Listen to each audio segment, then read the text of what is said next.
갈라디아서 5장 25절 은혜의 말씀, 축복과 찬양 메시지입니다. 만일 우리가 성령으로 살면 또한 성령으로 행할지니. 아멘.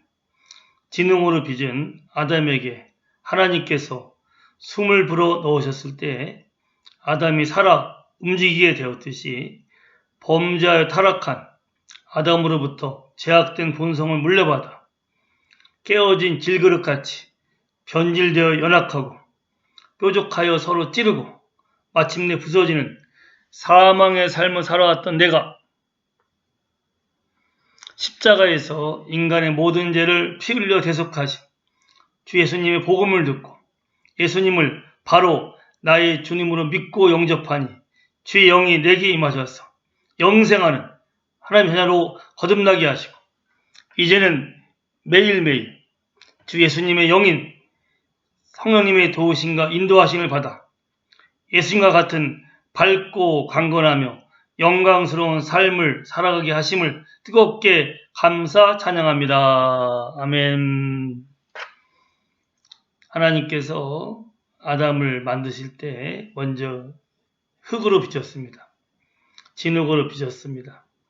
그 후에 하나님께서 아담에게 숨을 불어넣었을 때 진흙으로 빚어진 아담에게 생명이 임하여서 그는 살아 움직이게 되었습니다.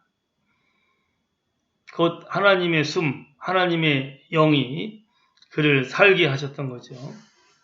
하지만 아담이 선악을 알게 하는 나무의 열매를 먹고 하나님을 거역하는 죄를 범함으로 인하여서 결국 그는 죽게 되었습니다. 생명이신 성령께서 더러워진 아담에게 떠나가게 되었어요. 그래서 그는 다시 진흙 같은 존재로 전락하면서 죽어가게 되었습니다. 영의 죽음, 하나님과 분리되었고 결국 육신의 죽음으로 말미암아 그는 죽게 되었고 그 후에 영원한 죽음을 맞이하게 되는 거죠. 이것이 인간의 삶입니다. 우리는 아담의 후손들이죠. 결국 아담으로부터 타락한 육신의 본성을 물려받았습니다. 그래서 하나님의 영이 떠나간 아담의 그 타락한 본능을 물려받았기 때문에 진흙 같은 질그릇 같은 존재가 되었어요.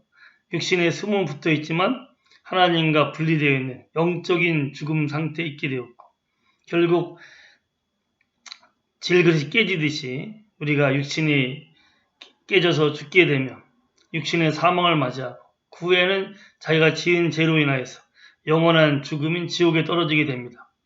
예수님께서 이런 인간을 너무 불쌍히 여기셔가지고 사랑의 아버지의 뜻을 이루기 위해서 이 땅에 오셔서 우리가 육신으로 지은 모든 죄를 짊어지시고 처참하게 십자가에서 피 흘려 죽으셨습니다.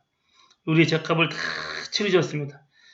나를 사랑하시기 때문에 나를 위해서 죽으셨고 그 모진 고통과 아픔을 당하시고 보배 피를 다 흘리셔서 우리 죄값을 다 치르시고 사흘 만에 부활하셨습니다.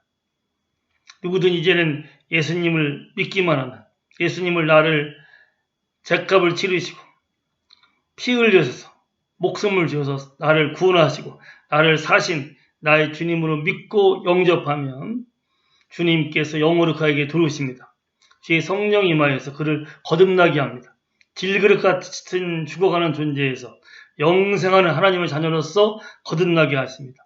드디어 하나님께서 죽어가는 존재가 아니라 영생하는 존재, 영원히 하나님과 같이 살아가는 존재로서 우리를 거듭나게 하시고 새롭게 만드시고 바로 이를 위해서 아버지의 영, 예수님의 영인 성령을 부으셨습니다. 예수님도 이 땅에 있을 때 내가 떠나가는 것이 좋다. 떠나가야지만이 보혜사 성령께서 오실 것이고 성령이 오시면 너희를 가르치시고 인도하시고 생각나게 하실 것이다 라고 말씀하셨는데 예수님이 육신이 있을 때는 제자들 옆에 있었죠. 곁에 있었습니다. 주님이 가신 다음에 보내신 성령은 주의 영은 우리 속에 들어오셔서 내 속에서 나를 거듭나게 하시고 새롭게 하시고 나를 도우시고 나를 인도하십니다. 단지 성령은 사랑의 영이시기 때문에 우리를 막 강하게 푸시하지 않고 내 속에서 젠틀하게 부드럽게 감동 감화시키면서 나를 도우시고 인도하십니다. 자, 우리는 성령으로 인하여서 영원한 생명을 받게 되었습니다. 예수의 핏값을 의지해서 주님의 피공로로 인하여서 모든 죄에 사함받고 씻겨진 이 마음에 주의 영이 성령이 들으셔서 이제 우리를 살게 하셨습니다. 결국 우리가 오늘 말씀처럼 성령으로 살면 성령으로 행하는 거예요. 성령 때문에 우리가 생명을 얻었습니다. 성령이 내 안에 계십니다. 산소같이 내 안에서 나를 숨쉬게 하시고 살아가게끔 만드십니다. 나를 부드럽게 도우시고 인도하십니다. 그래서 우리가 매일매일 주 예수의 십자가를 바라보고 내가 제약된 본능으로 살아가면 또 교만하고 자만하고 더럽게 죄짓고 부서지고 깨어지어서 망하는 삶을 살게 됩니다. 질그릇처럼 참 찌르고 깨어진 질그릇처럼 아픔을 주고 변질되고 부서져서 죽어가는 삶을 살았었지만 이제 우리가 성령을 받았습니다. 성령이 내 안에 오셨어요. 예수님의 이름으로 오셨습니다. 주의 영이 내 안에 계십니다. 그분이 나를 살게 하십니다. 그렇게 매일매일 성령의 인도하심과 도우심을 구하면서 성령으로 살게 되면 성령께서 우리로 하여금 영생하는 하나님의 자녀 되게 하시고 예수 같은 삶, 예수님 영이 성령께서 내 안에 오셨기 때문에 예수같이 이제는 밝고 빛나며 강건하며 사랑하여서 주변 사람들을 살리고 하나님께 영광을 돌리는 복된 삶을 살게 될 터인데 바로 이 성령이 믿는 우리 속에 와 계십니다. 이것처럼 좋은 소식이 어디 있습니까? 성령께서 나 같은 질그릇 같은 진흙 같은 나를 덮고 계십니다. 내 안에 계십니다. 나를 영원히 잘되게 하십니다. 이분이 나를 이끄십니다. 그래서 우리가 매일매일 성령을 인정하고 주 예수님께 나의 삶을 맡기고 주님의 인도하심을 구하며 성령께서 나를 친히 인도하셔서 예수 같은 밝고 빛나는 영생하는 삶, 하나님께 영광을 돌리고 주변 사람들 살리고 천국을 이루는 삶을 살게 할 터인데 매일매일 주 성령을 인정하시고 성령 인도하심 따라서 살아감으로 예수 같은 영광스러운 삶을 살게 되리라 믿고 예수님의 이름으로 축복합니다. 할렐루야!